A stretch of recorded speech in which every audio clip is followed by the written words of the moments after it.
Ando devagar, porque já tive pressa em leve este sorriso, porque já chorei demais. Hoje me sinto mais forte, mais feliz, quem sabe só levo a certeza de que muito pouco eu sei e nada sei. Conhecer as manhas e as manhãs, o sabor das massas e das maçãs. É preciso amor para poder pulsar, é preciso paz para poder sorrir, é preciso chuva para florir. Penso que cumprir a vida seja simplesmente compreender a marcha, ir tocando em frente. Como um velho boiadeiro levando a boiada, eu vou tocando os dias. Pela longa estrada eu vou, estrada eu sou. Conhecer as manhas e as manhãs, o sabor das massas e das maçãs. É preciso amor para poder pulsar, é preciso paz para poder sorrir, é preciso chuva para florir. Todo mundo ama um dia, todo mundo chora um dia, a gente chega e no outro vai embora. Cada um de nós compõe a sua história e cada ser em si carrega o dom de ser capaz e ser feliz. Conhecer as manhas e as manhãs, o sabor das massas e das maçãs. É preciso amor para poder pulsar, é preciso paz para poder sorrir, é preciso chuva para florir. Ando devagar, porque já tive pressa em leve esse sorriso, porque já chorei demais. Cada um de nós compõe a sua história e cada ser em si carrega o dom de ser capaz e ser feliz. Muito boa noite, é com muita alegria que nós começamos o nosso programa de Direção Espiritual. Hoje gravando aqui em Brasília, com toda a equipe da Canção Nova de Brasília, a quem eu agradeço pelo carinho, por me receber, e também a Andréia, que nos recebe aqui na sua casa, nos oferecendo esse espaço como um cenário natural, é uma residência mesmo, para que a gente não ficasse sem o programa. Cada um de nós carrega o dom de ser capaz e ser feliz. E um pouquinho antes, numa estrofe que vem antes deste último refrão, nós dizemos que num dia a gente chega e no outro a gente vai embora. Uma metáfora interessante da duração da vida. Sim, o poeta, neste caso aqui, Renato Teixeira e Almir Sater, falam de maneira muito simples e ao mesmo tempo nos proporcionando uma poética interessantíssima, colocando a vida justamente quase que como num susto, porque é mesmo. E eu acredito que ultimamente nós estejamos todos ainda mais assustados na não percepção do tempo, né? Nós estamos vivendo de uma maneira que parece que a gente não percebe o tempo passar. Ontem mesmo era Natal, já passou o Carnaval, daqui a pouco é a Páscoa, e assim a gente vai. Num dia a gente chega e no outro vai embora. Sim, se a gente não tem a percepção do momento presente, tudo isso parece um susto. Eu me lembro que na semana passada nós falávamos da necessidade de compreender a vida como uma oportunidade única, irrepetível E nós falamos do quanto nós somos pouco experientes em perceber o nosso cotidiano. Ainda essa semana lá no Twitter, uma pessoa que eu admiro muito, ela é psicoterapeuta, ela escreveu assim que, claro, eu não vou repetir da maneira como ela falou, porque não me recordo exatamente como foram as palavras, mas toda sexta-feira nós temos uma enxurrada de vídeos no WhatsApp, de mensagens dizendo assim, sextou. E ela fez uma reflexão interessante sobre isso. Ela viu um pouquinho os avessos. Claro, muita gente pode mandar só por uma graça mesmo. Mas a expressão sextou, na maneira colocada nas redes sociais, dá-nos uma impressão de que a gente só suporta a semana. Que nós ficamos loucos para viver o fim de semana como se ele fosse maravilhoso, espetacular, diferente de tudo aquilo que a gente experimenta ao longo da semana. E há uma tristeza mesmo nisso, né? Se você for pensar que a gente vive a segunda, a terça, a quarta, a quinta, a sexta também,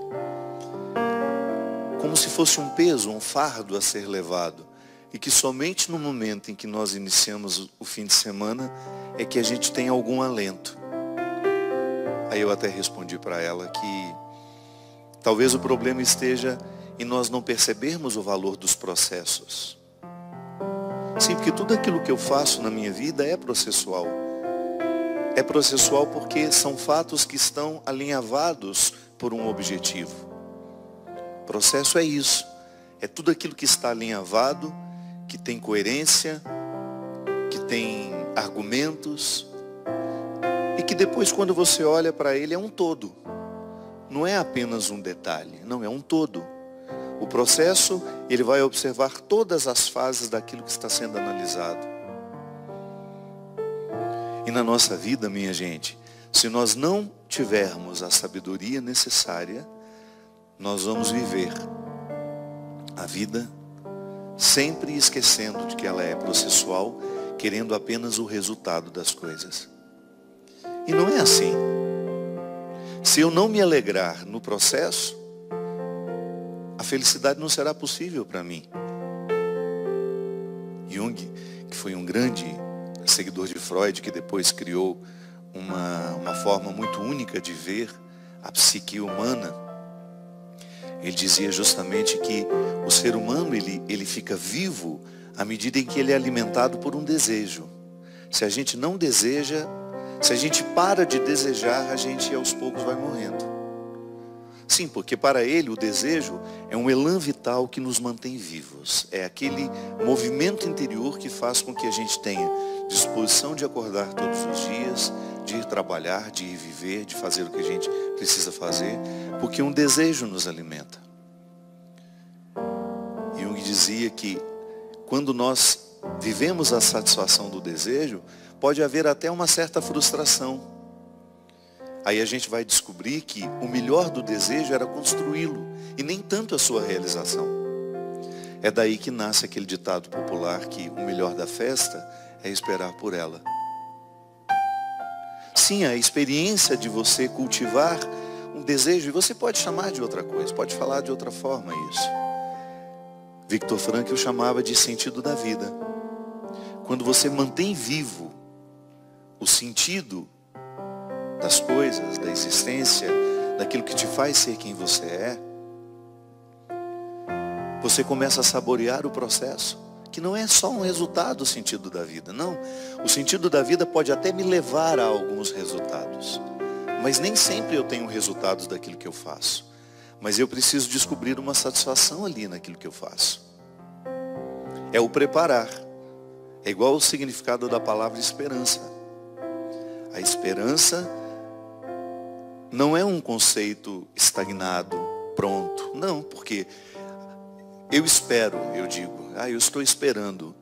Mas significa que enquanto eu estou esperando, eu estou construindo aquilo que eu espero. Também aí você tem uma dimensão processual. Você não está de mãos cruzadas, braços cruzados, esperando por aquilo que você quer que aconteça. É por isso que na esperança cristã é uma esperança operante. Um conceito que a gente pega de um filósofo não, teólogo, protestante inclusive, Moltmann, dizia de maneira sofisticada que a esperança cristã, ela é operante. Isto é, eu opero enquanto espero.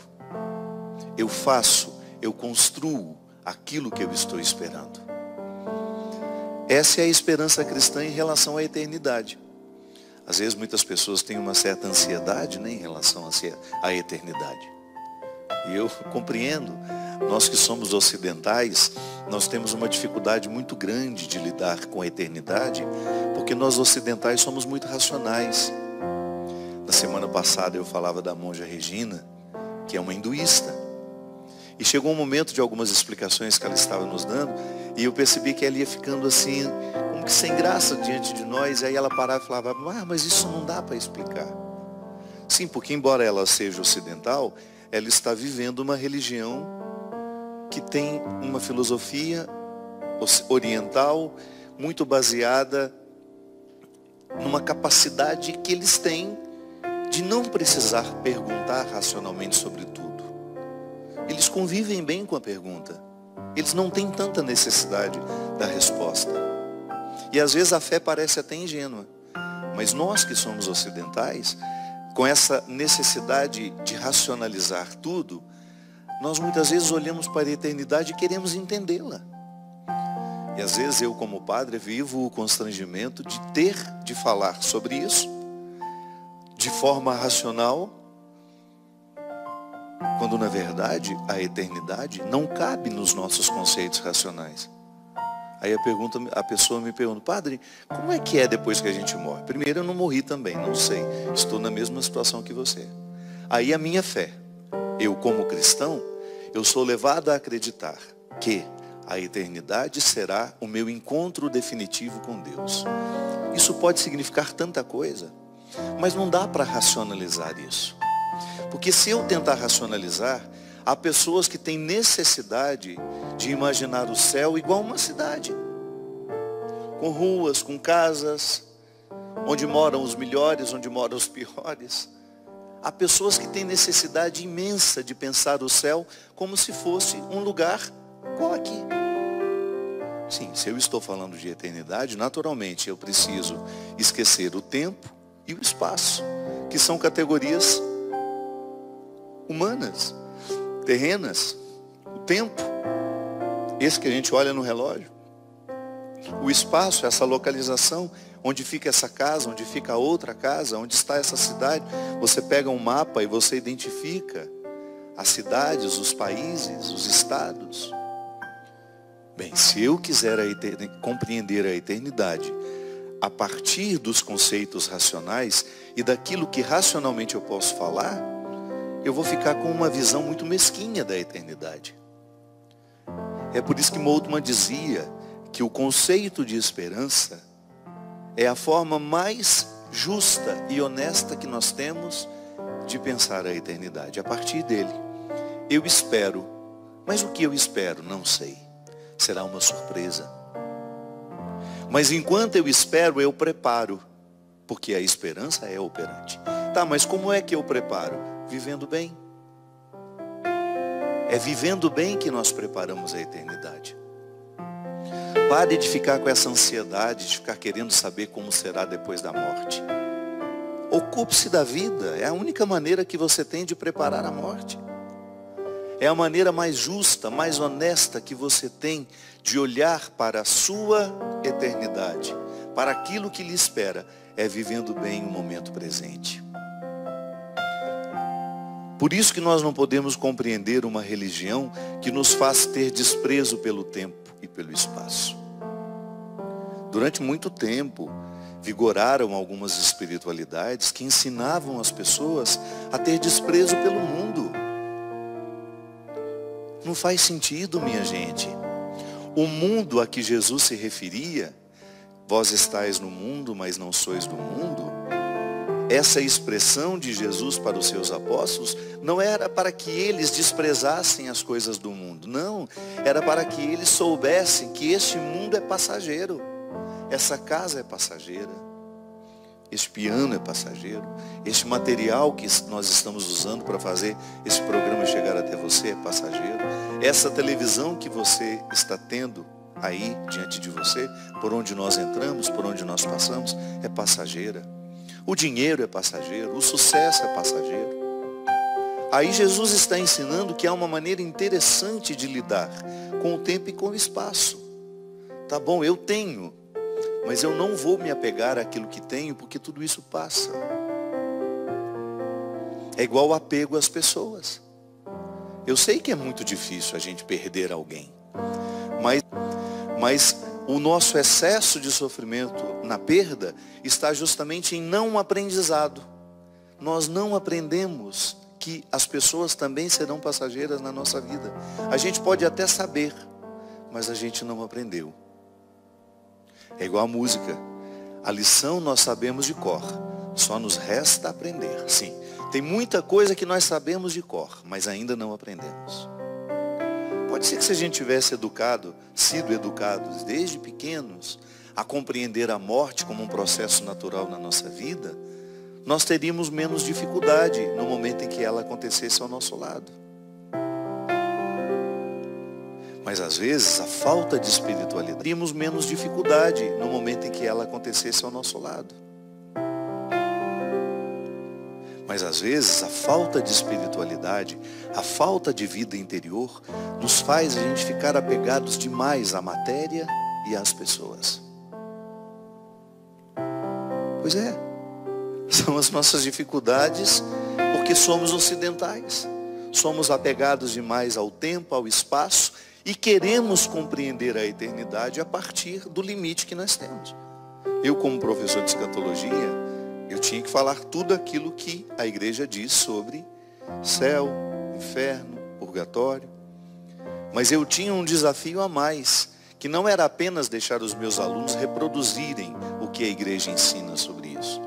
Porque às vezes a catequese, ela pode ser mais uma vez um reforço desse excesso de materialidade. Então, a pregação, ela chega até mim, falando do céu, falando da eternidade, e ela pode me sugerir novamente um reforço de que é material. O céu é material, o céu é localizado, o céu está no tempo e no espaço. Não. Então o meu desafio como professor era que nós soubéssemos falar a linguagem sem ficarmos presos a ela. A eternidade é muito mais uma esperança do que um conceito fechado. Tá bom, eu espero. Mas o que eu espero? Não sei. Mas eu vivo bem para esperar. E aliás, a melhor maneira de preparar a eternidade é vivendo bem. Não há outro jeito.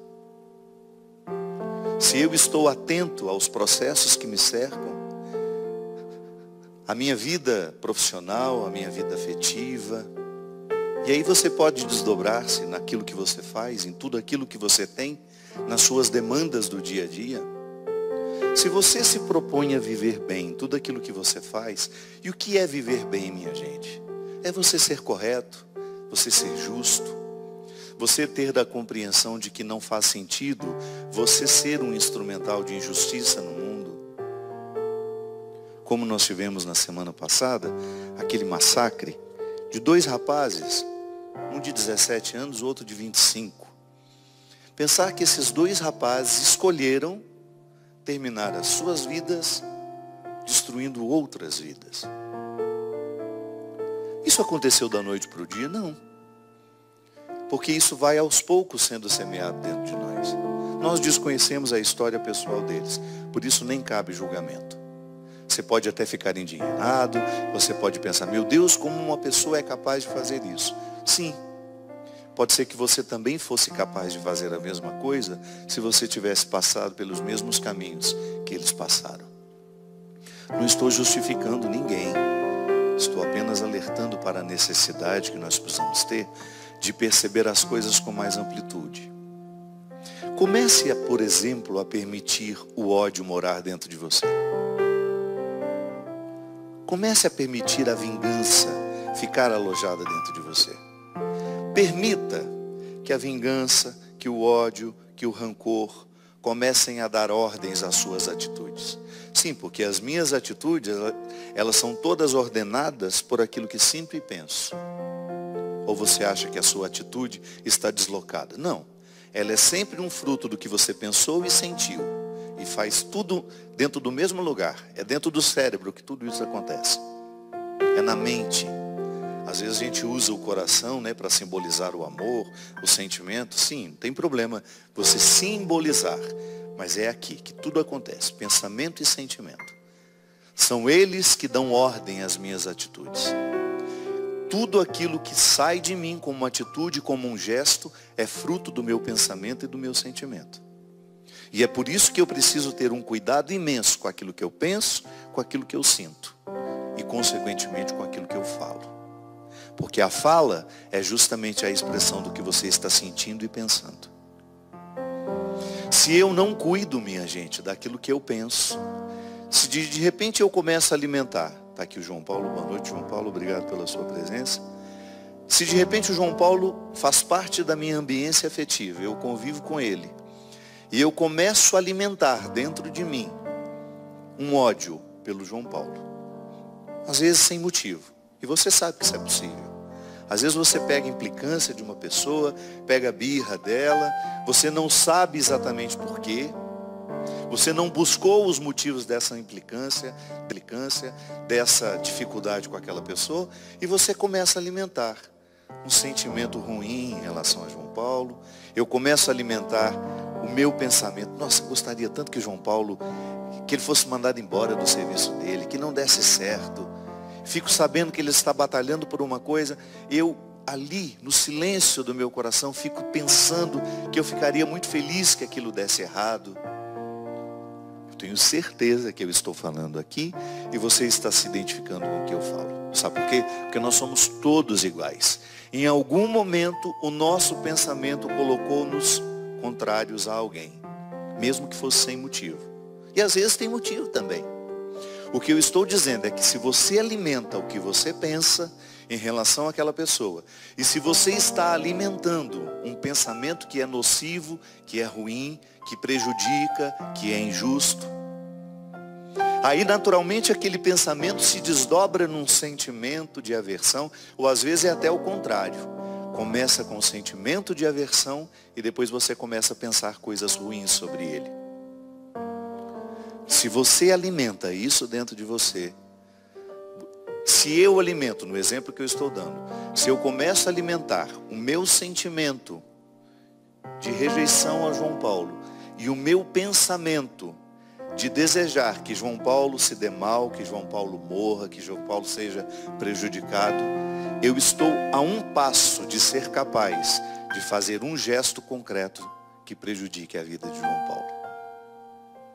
Será, padre? Sim. Muitos monstros nos habitam, minha gente.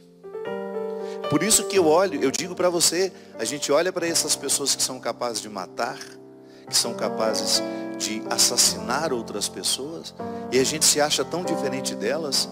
Começa a alimentar o ódio dentro do seu coração para você ver. Comece a alimentar a vingança, e de repente você está achando normal pegar uma arma e acabar com a vida daquela pessoa. Comece a alimentar os sentimentos que são diabólicos para você ver. Um prazo, sei lá de quanto tempo, 2, 3, 4, 5 meses, às vezes um ano, você será capaz sim de tirar a vida daquela pessoa. Por quê? Porque o diabo se alojou no seu pensamento e no seu sentimento. E é por isso que a palavra, às vezes ela é tão enganosa. Às vezes uma pessoa fala uma coisa para você, uma palavra que expressa bondade, mas a palavra já está a serviço, ela já é ardilosa, ela já tenta lhe enganar, porque ela já está a serviço de um pensamento maldoso e de um sentimento maldoso. Eu sempre digo isso. Dá tréguas aos seus sentimentos e aos seus pensamentos, e o diabo faz parte da sua vida, começa a fazer parte da sua vida.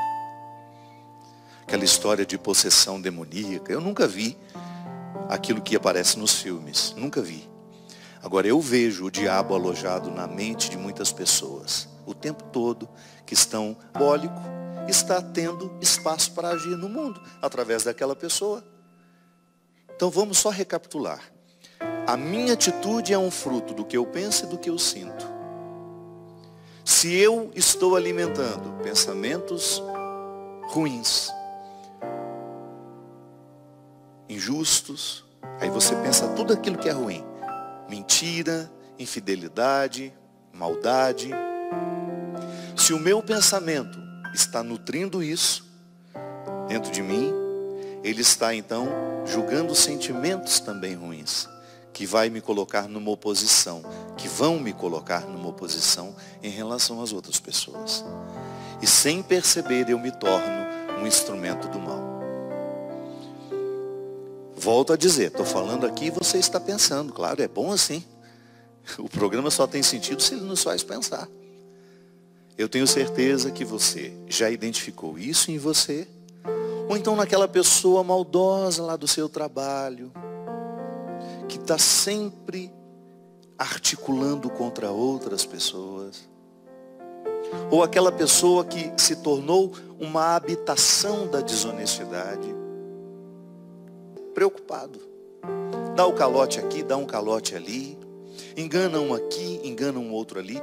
Isso é possessão demoníaca, porque nós não nascemos para isso. Mas em algum momento da vida, seja lá no nosso processo formativo, na primeira infância, quando nós somos tão frágeis, quando nós não somos capazes de refletir sobre os nossos pensamentos e sobre os nossos sentimentos, porque a gente ainda não sabe nem o que é certo, o que é errado, se não existe alguém ali para nos ajudar a purificar o que nós estamos sentindo e pensando, com frases muito práticas: meu filho, isso não pode, porque a criança, minha gente, ela não esconde o que ela pensa e o que ela sente. Tanto é que em muitos momentos, quantas vezes uma criança de 3, 4 anos fala: eu vou matar você. Grita isso para a mãe, porque está sendo contrariada. A gente pode pensar: mas isso é tão inocente, é coisa de uma criança. Sim, se não há uma correção ali naquele momento, carinhosa, amorosa, dizer: meu filho, nunca mais diga isso, porque é muito feio matar alguém. Para que ela possa começar a entender, para que aquela linguagem não crie dentro dela uma disposição ao pensamento futuro e ao sentimento futuro, que quando alguém me contrariar, é justo eu poder matá-la. Eu posso matar. Se a gente não tem uma pessoa nos orientando, minha gente, seja pai, seja mãe, seja avó, avô, tio, irmão, vizinho, se nós não tivermos na fase em que nós não temos este filtro do certo e do errado, se nós não temos alguém para nos ajudar a entender o que a gente sente, o que a gente pensa, nós nos tornamos futuros assassinos. Nós seremos, em potencial, aqueles que invadiram a escola e exterminou todo mundo. Quando é que começou aquele crime? Naquele dia, num dia anterior? A justiça já chegou à conclusão de que foi um crime premeditado. Sim, mas uma semana antes, 2 meses antes, não. Aquilo ali começou na infância daqueles meninos, quando o essencial foi negado a eles. O essencial, quando nos é negado, minha gente, deixa um buraco imenso. Uma criança não nasce para ser bandido. Ela não nasceu para dar errado. Agora, o que nós fazemos com ela contribui justamente para que aquela índole, às vezes maldosa que ela tem, cresça. Porque quem pode dizer que nós também não temos essas índoles dentro de nós? Temos. Descuide de você para você ver o monstro que você se torna. Eu sempre digo isso. Nós que somos religiosos, nós que vivemos uma experiência de Deus, porque publicamente dizemos isso aos outros. Não estou dizendo que aquele que não diz não viva. Estou dizendo eu, no meu caso. Você já imaginou que contraditório seria se nos meus bastidores eu fosse uma pessoa maldosa? Se eu não tivesse capacidade de reconhecer os meus erros? Se eu prejudicasse João Paulo conscientemente, mesmo sendo padre? Isso acontece muito. Uma casca religiosa para esconder maldades vergonhosas. Como os padres que foram acusados de pedofilia, abuso sexual de pessoas que vão buscar, ou outras lideranças religiosas, padres, pastores, leigos, que exercem uma autoridade religiosa sobre alguém e abusam ultrapassam uma maldade, minha gente, que está protegida pela religiosidade. É o que eu estou dizendo. Sim, uma autoridade religiosa sobre alguém e abusam, ultrapassam e dos meus pensamentos diariamente, purificando-os, pedindo perdão a Deus e aos outros, eu me torno um monstro. Sim, tenho potencial para ser santo, tenho, mas e consequentemente é o que você fala, para que você não se torne um obstáculo para si mesmo no dia a dia, para que toda essa tendência que você tem a fazer a maldade não cresça dentro de você. Nós vamos para um rápido intervalo e a gente volta já já com o programa Direção Espiritual.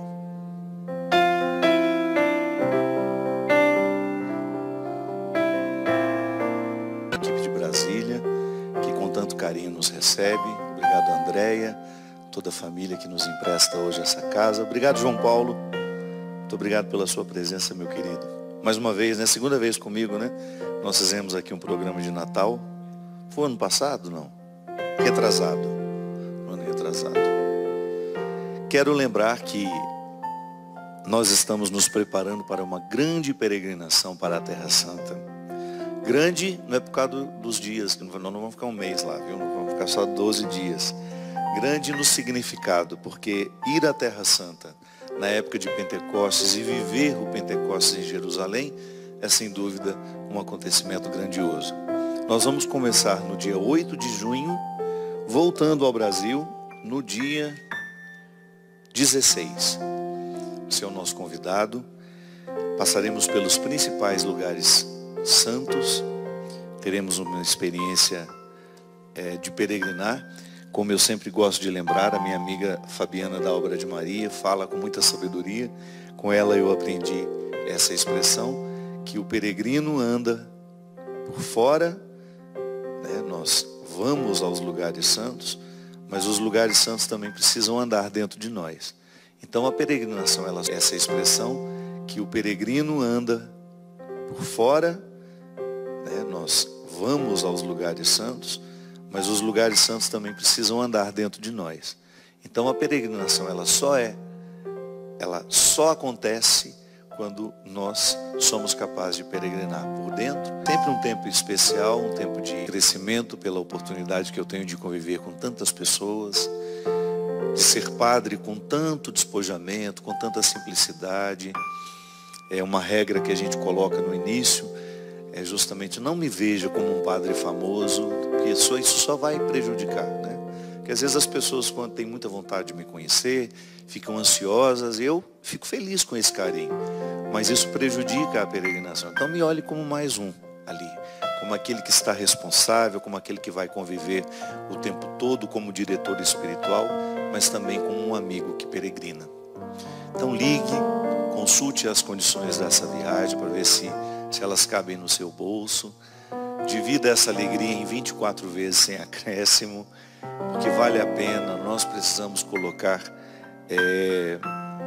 a gente precisa ter coragem de colocar alegria na nossa vida. Às vezes a gente fica guardando dinheiro, guardando, claro, a gente não pode ser irresponsável, mas às vezes nós temos o sonho de fazer tantas coisas e a gente não faz, a gente vai adiando, e depois, quando a gente percebe, o tempo já passou e a gente deixou o dinheiro para os outros, para fazer confusão na vida dos outros, né? Então é bom a gente ter a consciência de que nós merecemos retirar os sonhos da gaveta e realizá-los. E a gente, nessa sexta-feira, dia 22, hoje é quarta, né? Próxima sexta, dia 22, eu estarei no Shopping Leblon, no Rio de Janeiro, lançando o livro Por Onde For o Teu Passo, que lá esteja o teu coração. Será a partir das 17 horas na Livraria Travessa. E temos também a agenda. Na outra semana nós já estaremos nos Estados Unidos. Nós temos o show O Sagrado dos Dias no dia mesmo, Mônica, é assim que fala esse nome? Na Livraria Travessa. E temos também a agenda. No dia 30 de março nós estaremos em Newark. E depois no dia 31 em Boxborough, assim. Entra no nosso site, cidades que você sabe que pode ser viável aí, que seja mais próximo da sua região, esteja conosco. Lá você tem todas as informações, os telefones de contatos para informações mais precisas, os horários dos shows e os locais também. Será uma grande alegria ter você presente com a gente. Temos aqui várias pessoas que nos escreveram. Achei interessante essa daqui. Boa noite, Padre Fábio. Quando eu tive o meu filho, logo em seguida tive uma depressão pós-parto. E naquele momento a minha irmã ajudou muito na criação do meu filho. Mas depois de um tempo, com a graça de Deus, eu me recuperei, fiquei ótima. E eu fui percebendo que a minha irmã tinha se apoderado do meu filho. Aí comecei a me impor diante da situação. Mas com muito cuidado, porque a minha irmã não pode ter filhos. Mas ela começou a dizer palavras negativas para mim, dizendo que eu estava doente. Já tentei conversar muitas vezes com a minha irmã, minha mãe, mas elas falam que eu sou doente. Padre, já até pensei em deixar de visitar minha família, mas daí fica difícil porque eles são a minha família, o meu espaço. O que eu faço diante dessa situação? Bem, primeiramente, é possível que você tenha razão naquilo que você diz. Não sei, não conheço a realidade com mais profundidade, eu não sei o porquê elas dizerem que você é doente quando você diz isso. O fato é que, quando nós temos uma depressão pós-parto, quando eu falo nós, eu nunca tive, né? Porque eu também não posso ter um parto. Nós, enquanto humanidade, eu gosto sempre de me incluir no discurso. Quando uma pessoa enfrenta a depressão pós-parto, e isso eu vi dentro da minha casa, minha irmã Heloísa teve, quando teve o filho dela, o Conrado. A depressão pós-parto praticamente retira da mulher as condições da maternidade. Ela fica, inclusive, sem condições de amar. Não é só os cuidados. Ela fica privada do sentimento positivo. Porque a depressão faz isso com a gente, né? Toda vez que nós estamos num processo depressivo, o que prevalece em nós é o sentimento negativo. É tudo aquilo que... O ruim da vida fica muito... E a vida tem coisas ruins mesmo. Mas o ruim fica prevalecendo sobre as coisas boas. E isso é tão perigoso porque se a visão do que é ruim vai prevalecendo, daqui a pouco a gente se torna capaz de tirar a própria vida. Porque já não há nada segurando-nos aqui no tempo e no espaço. Não há nada do significado da vida que possa nos segurar. Na depressão pós-parto, então, a mulher ela não fica somente privada. Ela não tem só a não disposição de cuidar do filho. Ela também tem uma indisposição ao amor. E dependendo do agravamento do quadro,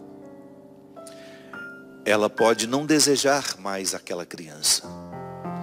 Às vezes a rejeição é tão profunda que ela não quer ver aquela criança. Eu não sei qual foi a intensidade da sua depressão, minha filha. O que eu sei é que a sua irmã, certamente percebendo a sua indisposição ao menino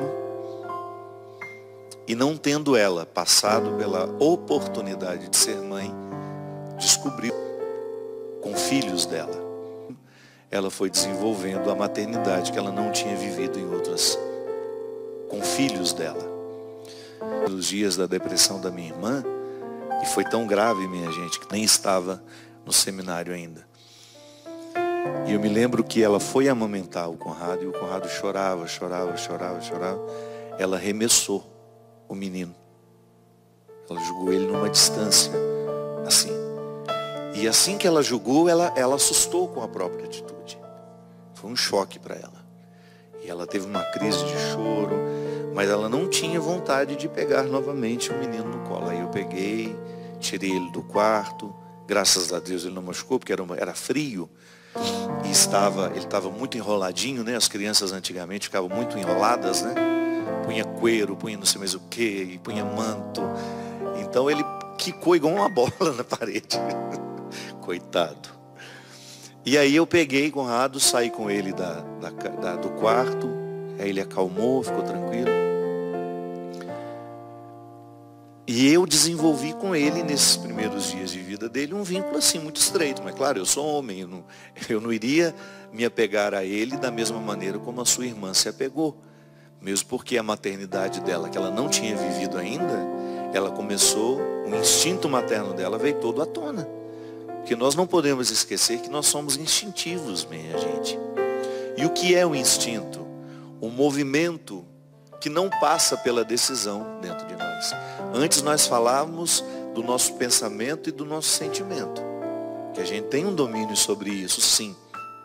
Você precisa aprender a dominar os seus pensamentos e os seus sentimentos. Dominando um facilita dominar o outro. Mas instinto, ele é animal. Ele não é refletido. Então quando ele vem em nós, nós somos capazes de... É igual aquela história. Quando uma mãe vê um filho em perigo, o que vem nela? Não é a reflexão racional. É o instinto materno, que é de proteção. Então ela é capaz de enfrentar qualquer perigo. Ela nem raciocina. Se o menino estiver prestes a ser comido por um leão, ela se joga em cima daquele leão, porque ela não pensa que o leão é maior que ela. Ela está movida pelo instinto. Então quando nós estamos movidos pelo instinto, existe um espaço muito estreito para a reflexão. Então a sua irmã certamente não teve muita, a partir do momento que o instinto aflorou, ela não teve muita escolha. Ela se afeiçoou ao menino e sentiu-se mãe dele. E a gente não pode avaliar, porque nós estaríamos fazendo um julgamento, né? Até que momento ela foi consciente disso, depois que o instinto se estabeleceu, o que ela foi capaz de refletir sobre isso. Agora, o fato é que, eu vou pensar muito mais pelo lado do seu sentimento, porque da sua irmã eu não sei. Já que você me dá autorização de falar alguma coisa sobre o que você experimenta dessa situação, eu vou falar para você e não o que diz respeito à sua irmã. Pode ser que você reviva um pouco da sua depressão toda vez que você vê o seu menino se relacionando novamente com a sua irmã. Então pode ser que você, no momento em que estava deprimida, começou a perceber que a sua irmã, no momento em que estava deprimida, começou a perceber que a sua irmã estava sendo mais mãe dele do que você. E agora, já curada da depressão, quando você vê a sua irmã se estabelecendo com seu filho, uma relação normal de tia e filho, você, na sua cabeça, retome o sentimento que você tinha naquela época, que tinha motivo. Sim, de fato, naquela época, a sua irmã estava sendo mais mãe dele do que você, mas hoje não mais. Quando elas dizem que você está doente da cabeça, pode ser que elas tenham um pouquinho de razão. Pode ser que você hoje esteja recobrando do passado aquele sentimento de perda que você teve. Porque isso é muito difícil de administrar. A mãe que vive a depressão pós-parto, ela sabe que ela não tem condições de cuidar do filho. E quando ela vê uma outra pessoa cuidando, ela pode até no primeiro momento achar aquilo bom, que está fazendo por ela aquilo que ela não é capaz de fazer. Mas no fundo, ela sente que está perdendo o filho para aquela pessoa. Nós somos muito confusos, né? Os nossos sentimentos são todos muito contraditórios. Então eu posso, no mesmo sentimento que me faz feliz, que tem alguém cuidando do meu filho para mim, eu posso também sentir o avesso desse sentimento, que é de perda. Alguém está cuidando para mim e eu estou perdendo a oportunidade de cuidar. Então esse sentimento contraditório, ele é desconfortável.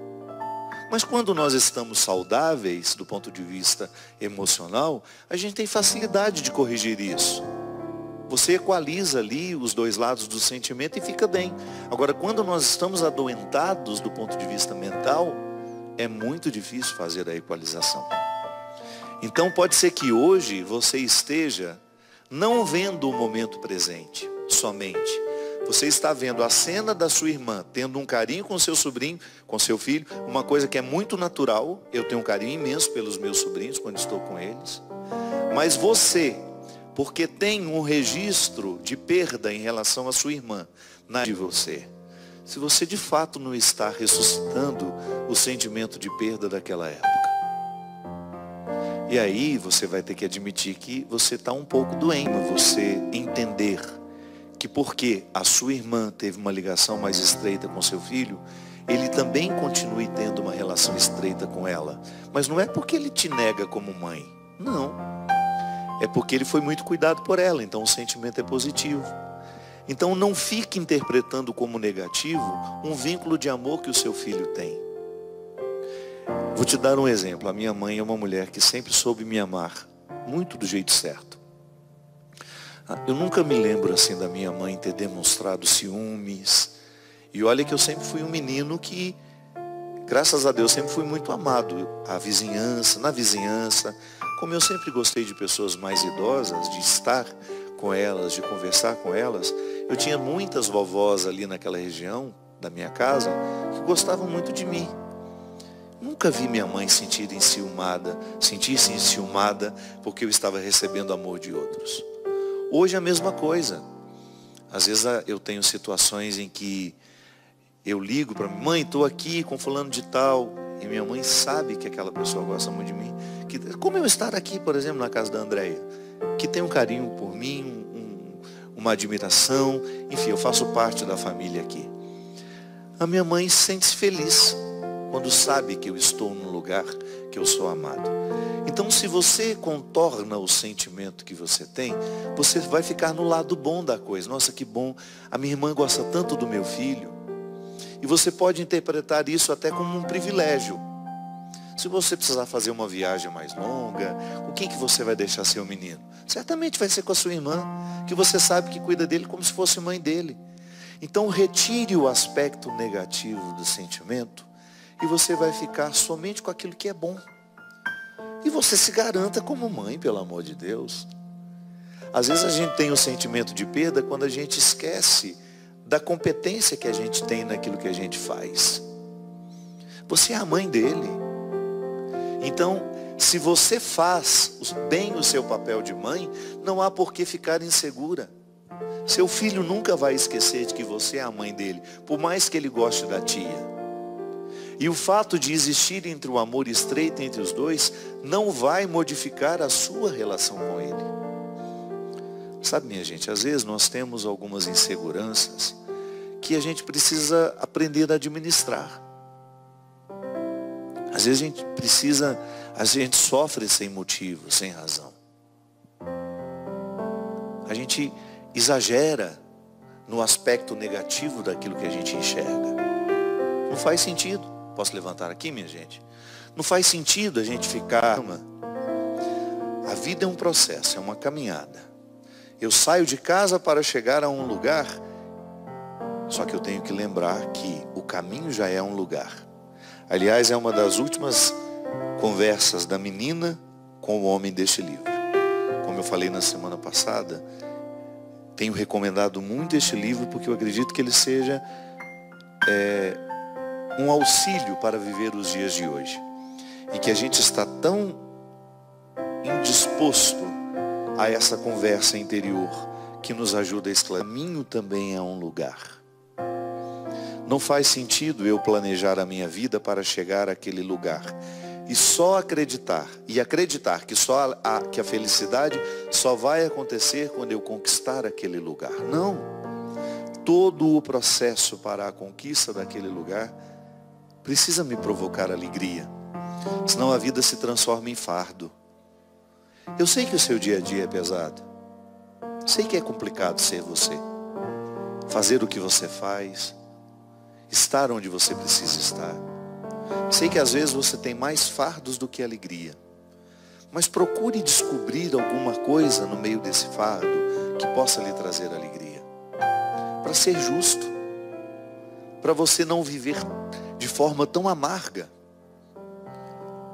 Sim, às vezes nós prestamos atenção demais no aspecto negativo do processo e ficamos indispostos para recrutar tantos caminhos à nossa espera, inclusive aqui dentro, né?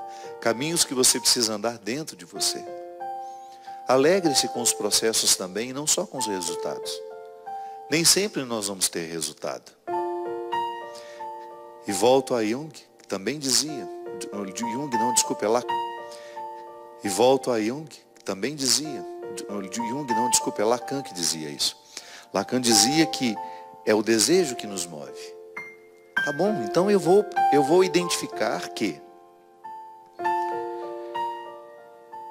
esperar pela festa também é bom. Que você cria uma motivação interior. E vai chegar algum momento, vai ter situações em que a festa não será nada perto da alegria das esperas. Foi muito melhor esperar por ela do que a festa necessariamente dita. Isso acontece.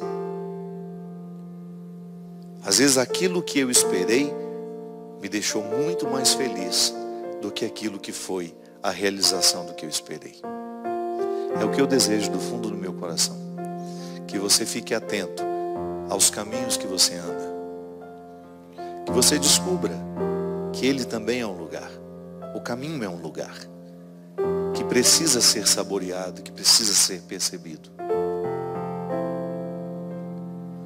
Tenho 2 horas de ônibus até o caminho é um lugar que precisa ser saboreado, que precisa ser percebido. Tenho 2 horas de ônibus até o meu trabalho. Leve um livro. Você vai ter a oportunidade de ler muito mais do que aquele que não tem as 2 horas de ônibus. Em vez de ficar preso no celular o tempo todo, leve um livro. Dá para ler um livro por semana, quem tem 2 horas de ônibus todos os dias.